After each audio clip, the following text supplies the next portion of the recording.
Emblem. Engage! Hello folks, this is Access.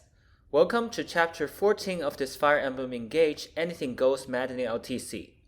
When I almost lost hope finding my way in the Somme Desert, Cap shot a mysterious ray of light from afar and it refilled my energy. Lucina.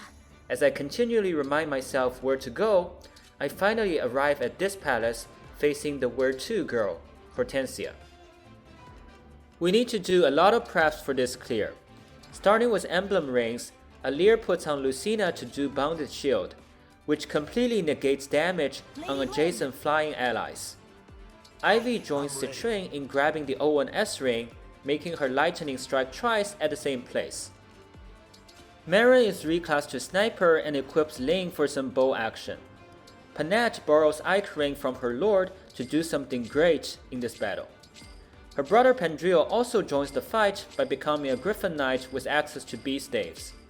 As the host of this airborne party, he will be responsible for rescuing people who are too dizzy and warping them back to ground. At the same time, Brodia never lags behind in combat. This battle features the best of the best combat units from Brodia, the Sage Quartet. In particular, we're happy to see Jade returning with a Mia ring that she dug up in the desert.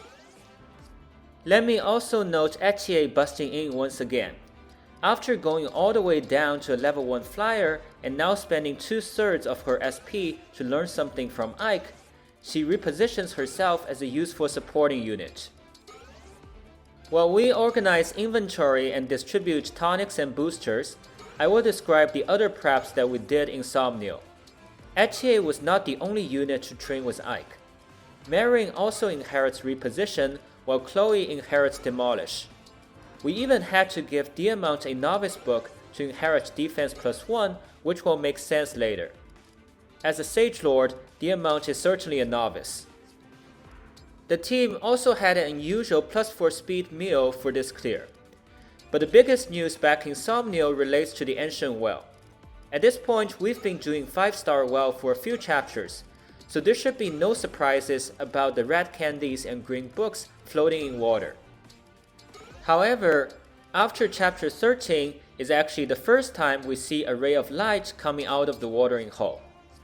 Even though the coveted Noda staff is listed as a possible drop for 5-star well, in previous chapters it was replaced by a second fortified staff.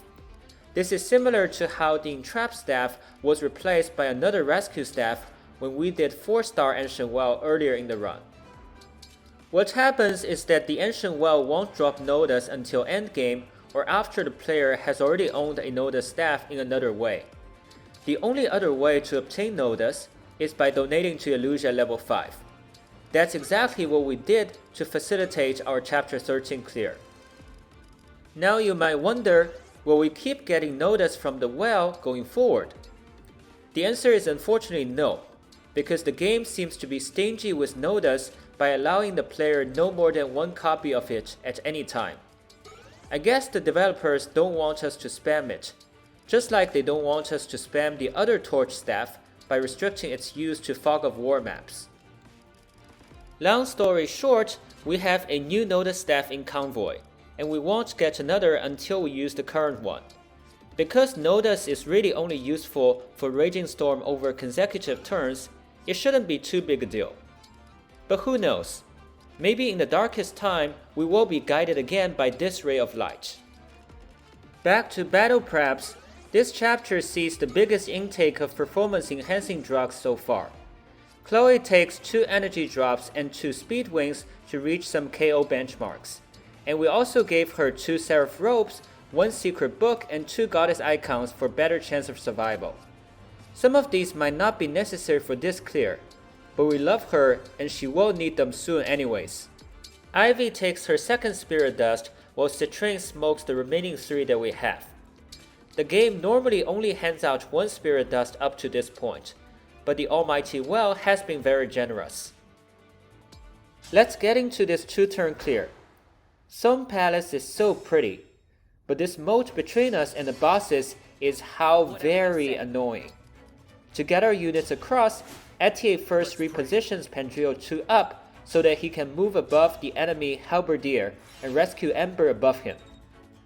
Ember needs to be on the same vertical line for this favorable rescue boost to happen, and we do the same to bring Panette up as well. Panette moves to this particular position, raises her weapon, and declares herself to be a great axer. Now that the halberdier is no longer useful for us, we send Kagetsu to finish him with a killer axe crit. Here goes. Then Alear moves up, trades Kagetsu's weapon, and uses Bounded Shield to protect Pandreo, Kagetsu, and Ivy. Speaking of Ivy, she full moves and rescues Citrinne, allowing the latter to kill the Swordmaster who threatens to smash our flyers. Citrinne gets her first level up as a sage, and we know that she will do better. There are still a few units below the moat. Their job is to send Chloe on a solo mission to the right side. If you happen to have watched Chapter 20 of my FE12 reverse recruitment run, you probably know what happens when my carry unit takes off away from the main map objective. I expect Chloe to also find something good on this mission. With 2 warps by Jade and Diamant, Chloe can reach and Raging Storm this mage on the pillar. She canters and full moves again to demolish the door to the 2 chests in the top right. With all those drugs and forged steel sword +3, Chloe will kill all the nearby enemies and survive with a high chance. We now enter a long enemy phase. Down below, Etier is blessed by the Draco shield in her inventory and takes a hand axe hit without any problem. Diamant tanks a hand axe as well and counters the remaining axe armor shortly. Diamant will double that guy and kill him with Boganel, but he needs an extra point of defense to guarantee survival. Up above, Panette is fractured by Hortensia and baits Zafia, Malvier, and some sword guys to suicide into her.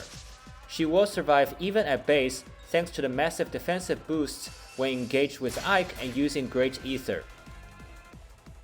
Zafia was too eager to retrieve the stolen reins, so she moved first to attack Panette at 2 range, even though she could attack at 3 range by moving a bit later. This movement order will be very convenient for us. In the middle of the map, Alear's Bounded Shield blocks Kagetsu and Ivy from incoming attacks.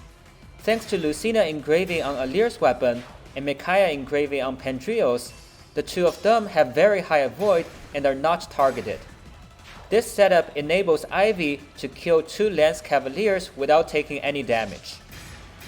Chloe records more battle wings in the top right corner. She only needs to dodge once to survive this enemy phase, but being our superstar, she has dodged every attack so far. After Malvier's attack gets trifled with by Panette, we come to a key moment in this clear. Kagetsu proves his worth as a stat stick by making good use of his 4 personal magic, which is double the amount that our Sage Lord has. He kills this bulky wyvern with the Hurricane Axe, a smash weapon that will never be used again. This kill is 100% reliable thanks to 20 bonus hit from the Deke S-Ray. And as a reward, Kagetsu gets his first level up in the run. A magical flying onigiri is truly unstoppable. At the beginning of turn 2, Panette procs a beautiful Great Ether by killing every enemy within 2 range of her, including the first lives of Zafia and Malvier. She needs 63 attack to do this, and Silver Great Axe +1, together with Ike Bound level 4 exactly reaches that benchmark. These kills give her an entire level of XP and more than 100 SP. Ivy full moves up to kill Marnie's first life with Dire Thunder. The crit is not necessary, but we put Marth's engraving on this Thunder Tome in preparation for a later chapter. Ivy's second level up is much better than her first, no complaints there. Citrinne also full moves up to trade Ivy's weapon before using Dire Thunder to kill Zafia as well. Thanks to the 3 Spirit Dust that she smoked, this is a clean kill. At this position, Citrinne will also provide an important rescue boost. Ember moves above her to rescue Alear further above him before cantering out. From here, Alear can exactly reach and wake up her future ally with a Killing Edge crit. To Alear's dismay, this act does not wake up Hortensia, but wakes up reinforcements instead. Don't worry guys, the Brood and Sage Quartet haven't finished their performance just yet. Diamant uses Eliwood S-Ring to draw back Merrin, who moves to use Sniper's 20-range Astra Storm to attack Hortensia.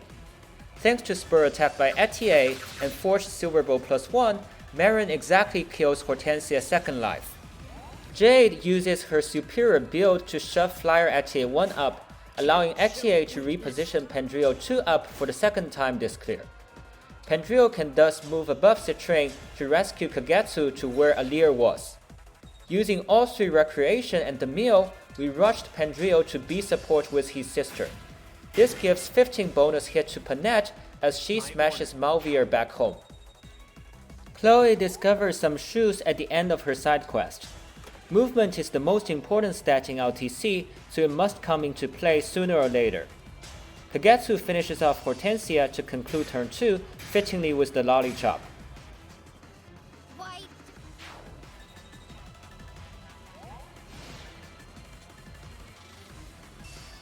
After Ivy trolls Marnie with Tirami Storm, we have cleared chapter 14 in 2 turns with the boots obtained, an impossible task enabled by the almighty well.